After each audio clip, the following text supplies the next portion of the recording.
warahmatullahi wabarakatuh. Selamat berjumpa, salam budi luhur. Ketemu lagi di mata kuliah jaringan komputer. Hari ini kita sudah masuk ke pertemuan 13. Nah, di pertemuan 13 ini kita akan membahas mengenai FTP server.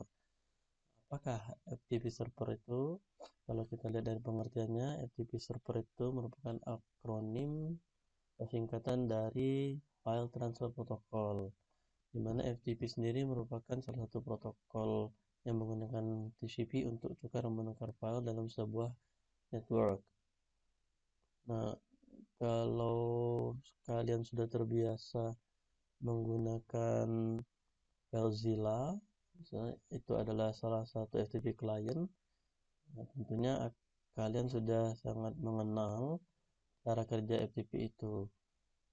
Nah, biasanya FTP client, contohnya itu FileZilla tadi, digunakan untuk mengupdate sebuah konten dari sebuah halaman web.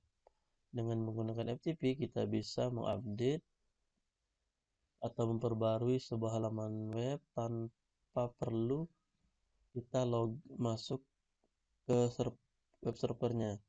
Nah, kita cukup mengupdate halaman indeks yang terbaru, kita perbarui, lalu kita kirim file indeks tersebut menggunakan FTP.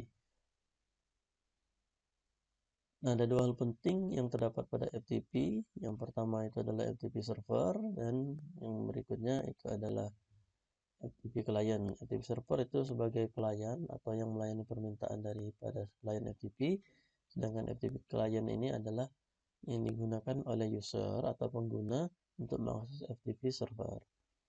FTP server merupakan server yang bertugas memberikan layanan pengiriman tukar-menukar data atau file dari FTP kepada FTP client.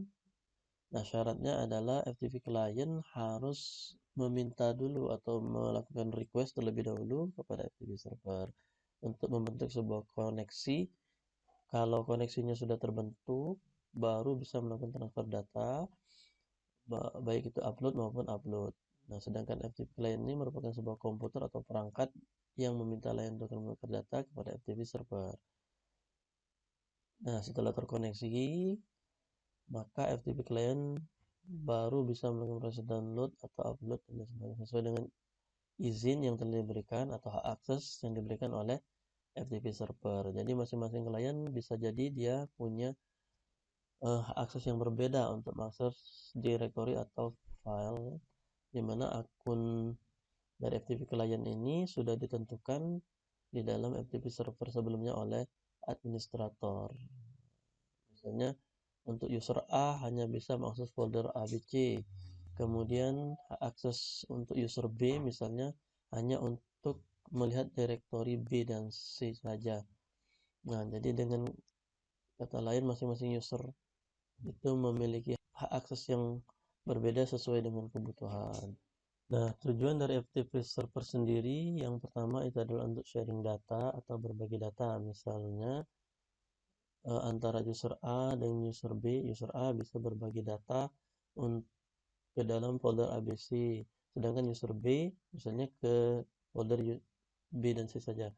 Jadi misalnya user A ingin berbagi data dengan user B, maka dia harus memasukkan filenya atau dokumennya ke direktori B misalnya, karena user B hanya bisa mengakses direktori B saja atau B dan C.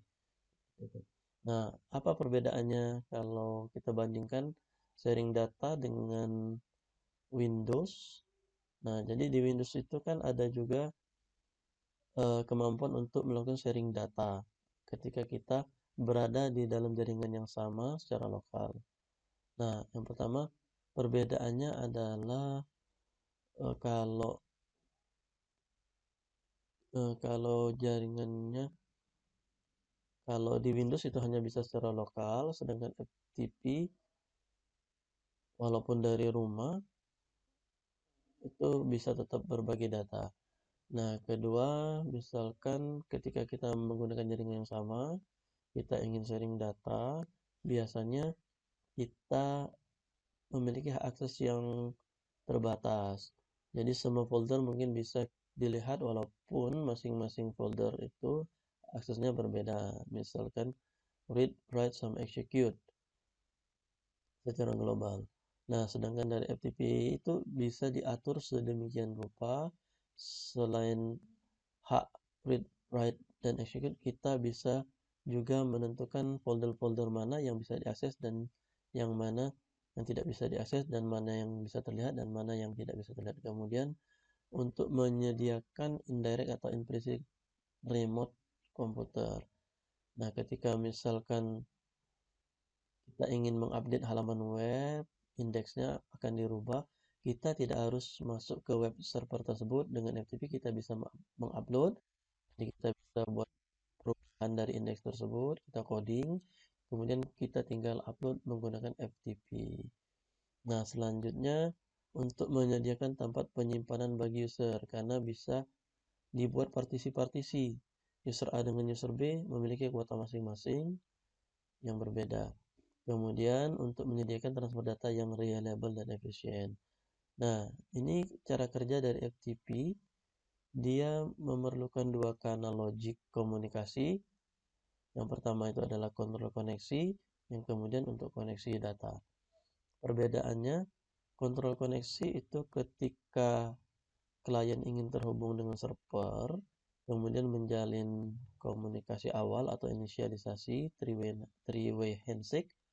Nah, setelah komunikasinya terbentuk jalurnya, kemudian saat kalian ingin mengunduh atau mengupload data, maka dia akan menggunakan kanal atau jalur yang berbeda dengan kontrol koneksi. Kita lihat di gambar di sini, untuk FTP sendiri dia menggunakan dua port, di mana port 21 di sisi server fungsinya untuk kontrol koneksi, sedangkan port nomor 20 digunakan untuk melakukan pertukaran data baik upload maupun download. Nah, misalkan kita lihat di gambar ini, saat klien melakukan inisialisasi komunikasi awal, maka dia akan mengkontak ke server FTP. Setelah jalur komunikasi itu terbentuk, yang terputus-putus ini, kemudian akan ada jalur lainnya melalui port 20 tadi untuk melakukan koneksi data, upload, dan download berkas. Nah, kita lihat di sini untuk FTP client, dia memiliki dua bagian. Yang pertama adalah protokol interpreter atau PI, kemudian data transfer process atau DTP. Nah, fungsinya adalah untuk, nah kita lihat di gambar ini, dari FTP client, user interface, misalnya kita membuka sebuah FTP client, aplikasi, bisa melalui browser atau aplikasi seperti FileZilla, nanti akan ada yang namanya protokol interpreter.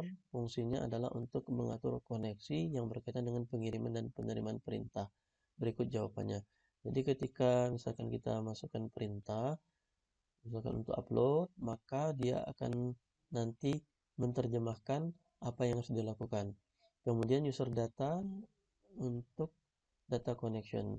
Jadi saat mengirim dan menerima data dari klien, dari server maupun sebaliknya.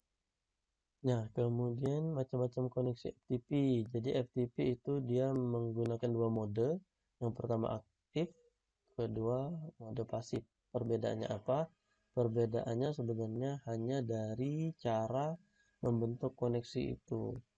Nah, kalau kita lihat di gambar ini, koneksi aktif FTP ini dia menjalankan dari hypod, misalnya klien menggunakan 1026. Kemudian untuk pembukaan koneksi atau jalur tadi, dia menghubungi port 21 pada server FTP, lalu terbentuk komunikasi.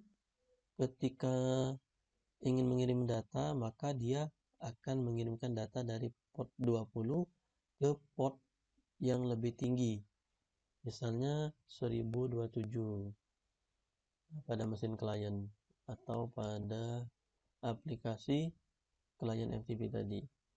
Nah, sedangkan kalau misalkan kita lihat koneksi pasif FTP, yang pertama adalah klien memulai koneksi dengan server ketika koneksi FTP dibuka. di mana klien membuka dua port acak, port N dan N+1.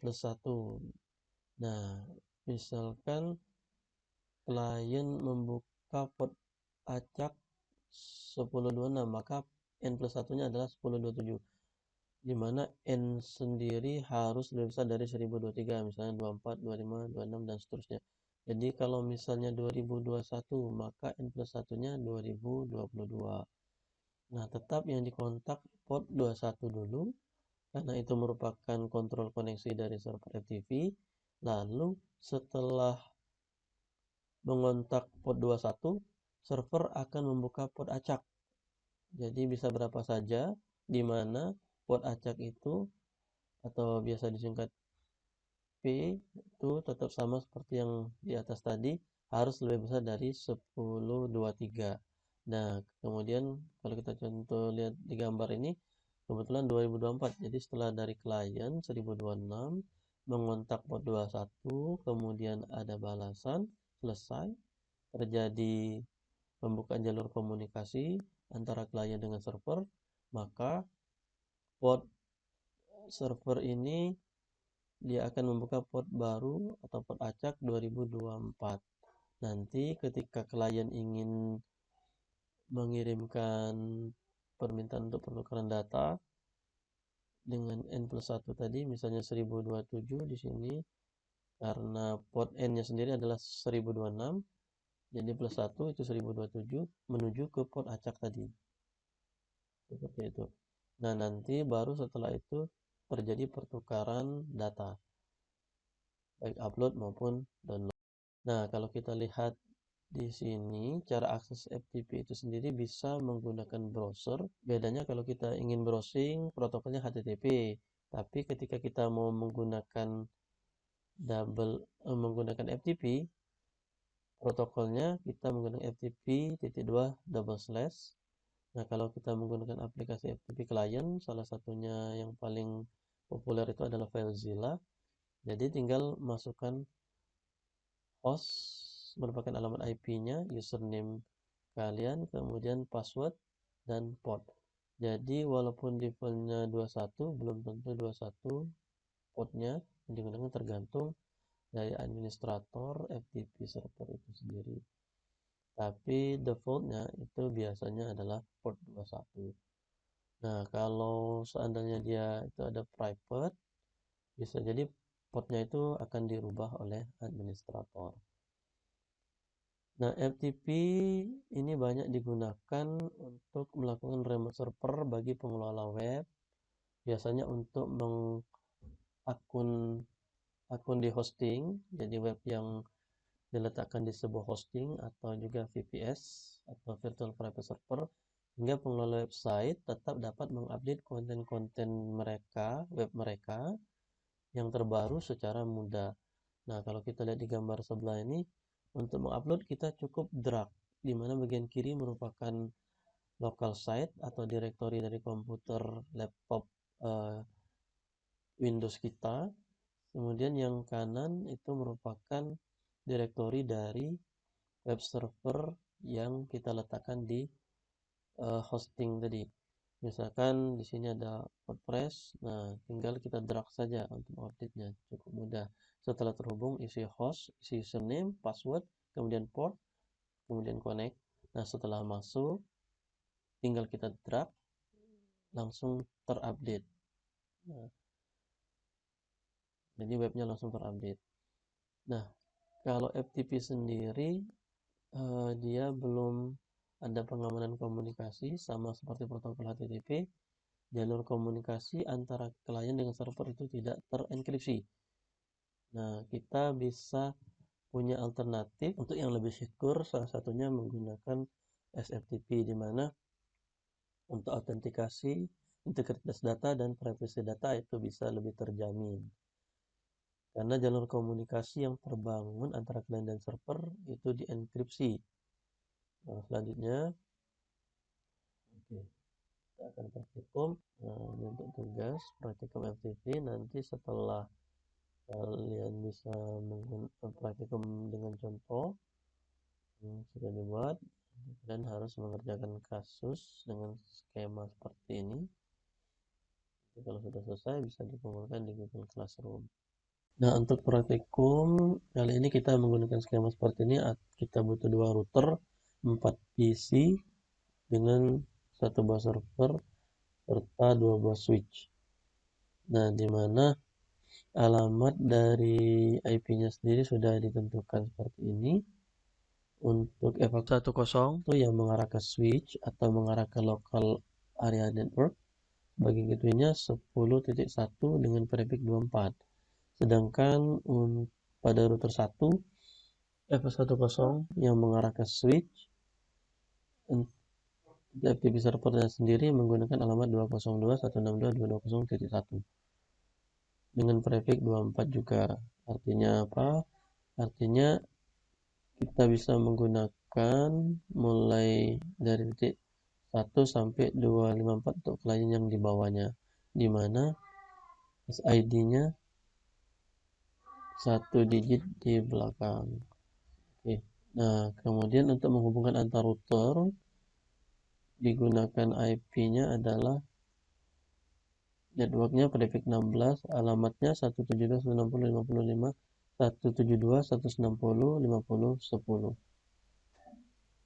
Nah, yang pertama kita bisa mengisikan alamat IP untuk router menggunakan command line melalui router dengan kabel konsol atau langsung dari CLI pada routernya sendiri. Ini seperti biasa kita ketik enable, kemudian masuk ke mode privilege, kemudian config T. Setelah itu masukkan interface INT FA00, IP address-nya 172.160.50.5, netmask 255.255.0.0, dan enter.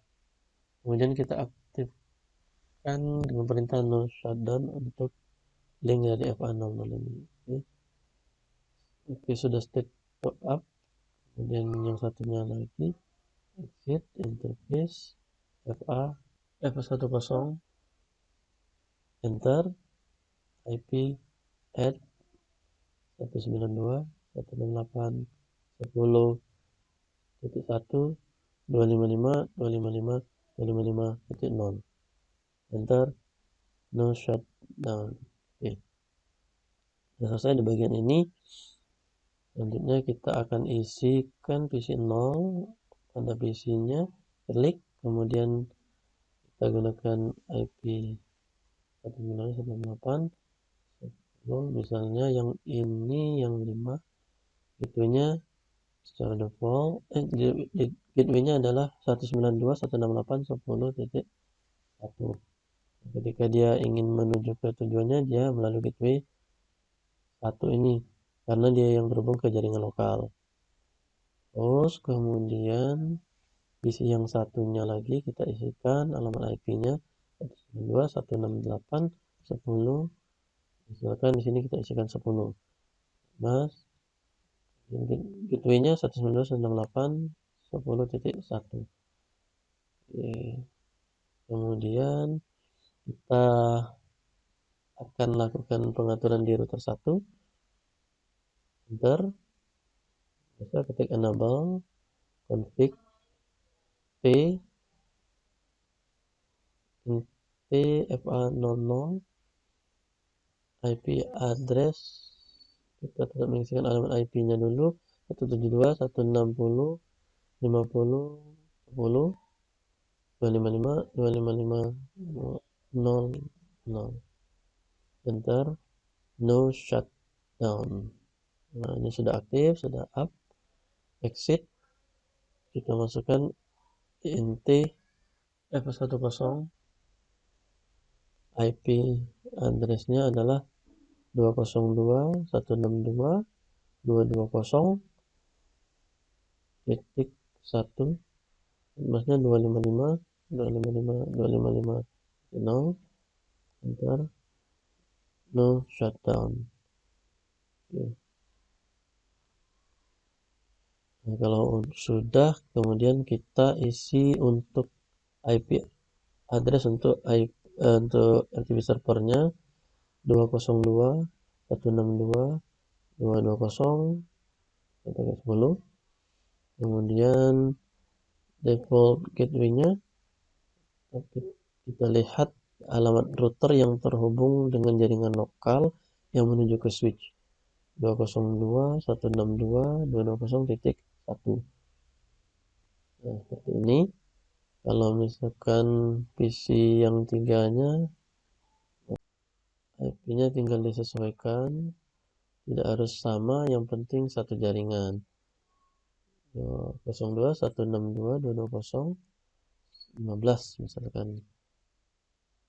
Gateway-nya 202.162.220.1. Nah, kemudian kita close PC 3.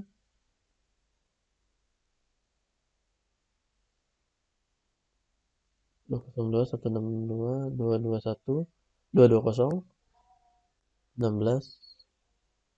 kemudian default gateway-nya 202.162.220.1.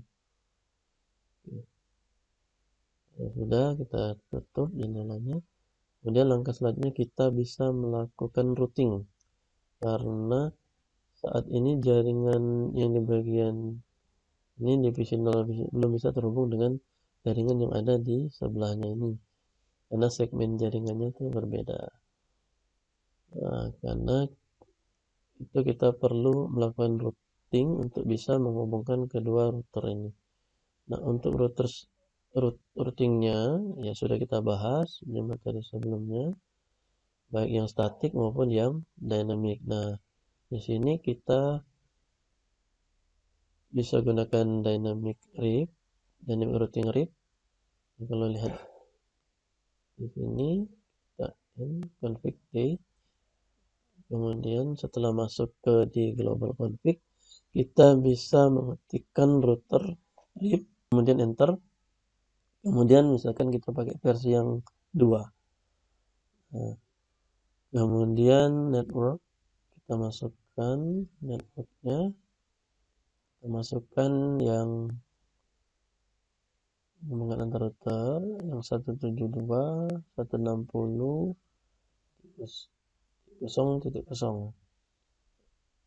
Enter. Nah, kenapa ini titik 0.0 bukan misalkan 172.160.50.0?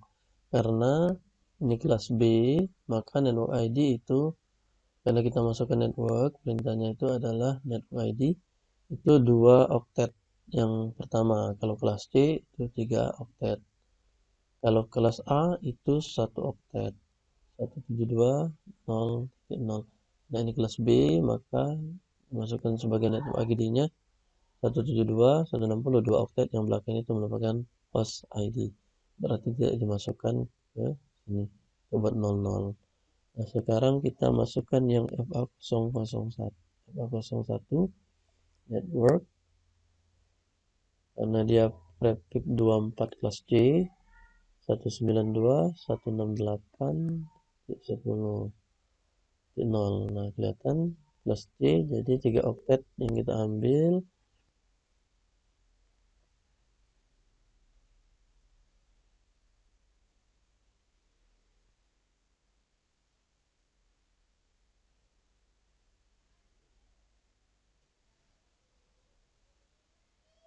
Bentar, kemudian kita masuk ke router yang satunya lagi, exit, kemudian contohnya sama router RIP, enter dengan version 2, kemudian masukkan network yang FA00 172.160 2 oktet, enter. Kemudian yang 201 network 202.162.220 3 oktet networknya.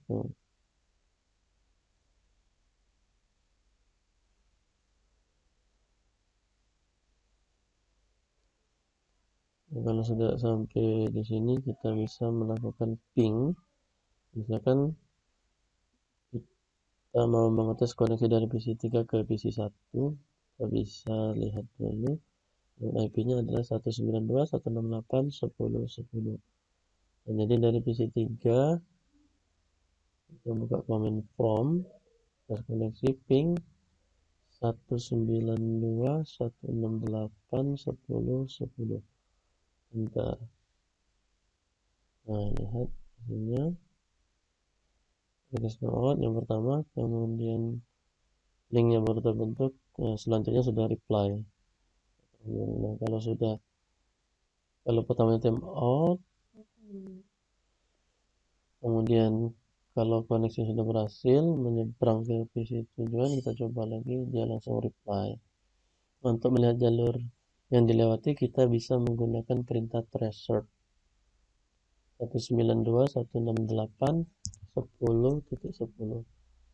Nah, kalau di sini kelihatan dari PC3 bagian ini dia akan menuju ke gateway 202.162.20.1 kemudian selanjutnya dia akan menuju ke next hop router tetangga 172.160.50.5 FA00 milik router 0, kemudian baru masuk ke network tujuan di mana IP tujuannya adalah 192.168.10.10. Jadi setelah FA00 atau next hop ini dia baru diteruskan ke karena router ini memiliki informasi bahwa 10.10 ini adalah di dalam jaringannya, kita terkoneksi langsung, maka itu trace complete. Untuk melihat routing kita bisa masuk ke grid router, kemudian show IP route. Nah, kelihatan di sini C itu connected direct secara langsung, 172 secara langsung ada di sini terhubung, kemudian 192 secara langsung dan 00 dan FA01, dan kita punya trik di sini dimana untuk menuju ke network ini kita akan melalui atau via 172.168.10.10. Oke, nah sekarang kita akan coba membuat konfigurasi FTP server. Klik pada servernya, kemudian pilih service, pilih FTP.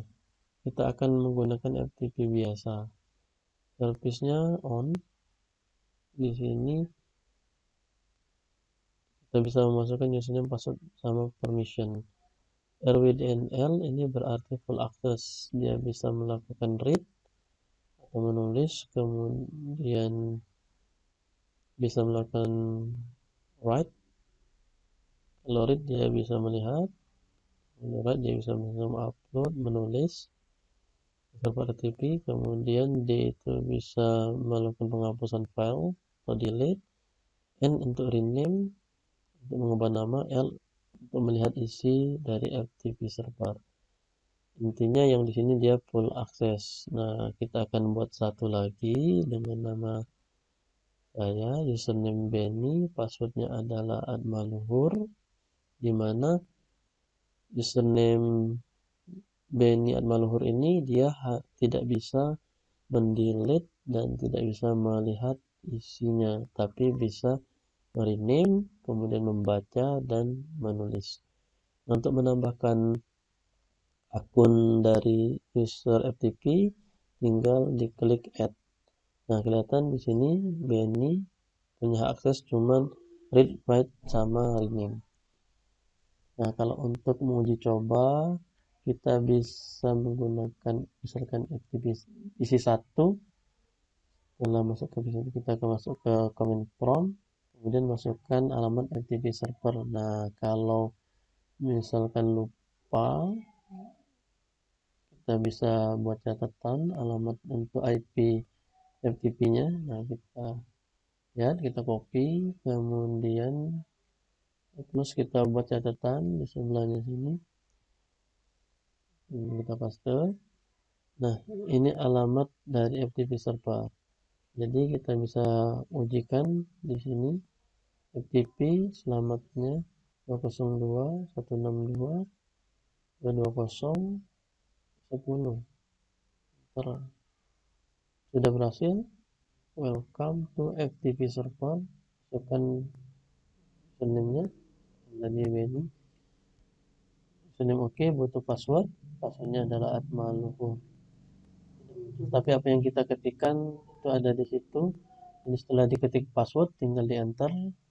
Nah, seperti ini dia akan login. Nah, di sini ada kelihatan modenya adalah mode pasif dengan cara kerja yang tadi yang sudah dijelaskan. Minta apa saja yang bisa dilihat itu dengan tanda tanya. Berpindah direktori, ranking direktori, menghapus, melihat isinya, kemudian mendownload, untuk bantuan, help, kemudian put untuk mengupload PWD, quit, sama rename. Nah, karena Benny ini tadi tidak bisa melihat isi dari direktori, kita bisa cobakan hak aksesnya. Kita cobakan dir, enter. Contohnya seperti ini, permission denied. Jadi akun Benny ini tidak bisa melihat isi dari server FTP karena dia tidak memiliki hak akses. Berbeda kalau misalnya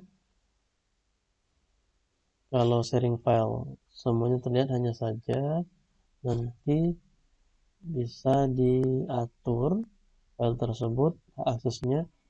Jadi kalau FTP hak aksesnya terletak pada akun user. Kalau sharing file pada Windows misalnya itu di jaringan lokal, hak aksesnya ada di file tersebut, bukan di akunnya, karena dia tidak menggunakan akun. Nah, itu bedanya antara sharing file Windows dengan FTP. Oke, sekarang kita akan coba logout. Keluar itu kita menggunakan perintah quit. Sekarang kita gunakan akun yang satunya lagi. Kalau kita lihat di sini, akun satunya lagi itu adalah Cisco, passwordnya Cisco. Nah, di sini kita coba apa perbedaannya. Masuk lagi ke FTP, Cisco, sudah oke, Cisco login, password on, dir, kita ketikkan dir. Kalau akun Benny tadi tidak bisa, ketika kita menggunakan full access seperti ini, kita ketikkan dir, maka kita bisa melihat isi direktorinya. Bahkan kita juga bisa menghapus. Jadi misalkan kita ingin menghapus yang file ini pt1000, delete pt1000 mz titik 122 28 bin nomor 31 seperti ini. Oke, kalau sudah enter, kemudian di sini ada pemberitahuannya delete file successful. Kemudian kita lihat dir. Nah, sekarang filenya ada 31, tadi 32, dimana pt1000 yang tadi sebelumnya ada 32, sekarang sudah tidak tersedia lagi yang pt1000 karena sudah dihapus, tinggal 31. Oke, kemudian kita quit. Nah, untuk materi FTP pada pertemuan 13 kali ini kita cukupkan. Terima kasih atas perhatiannya. Untuk mengakhiri, ucapkan Assalamualaikum warahmatullahi wabarakatuh.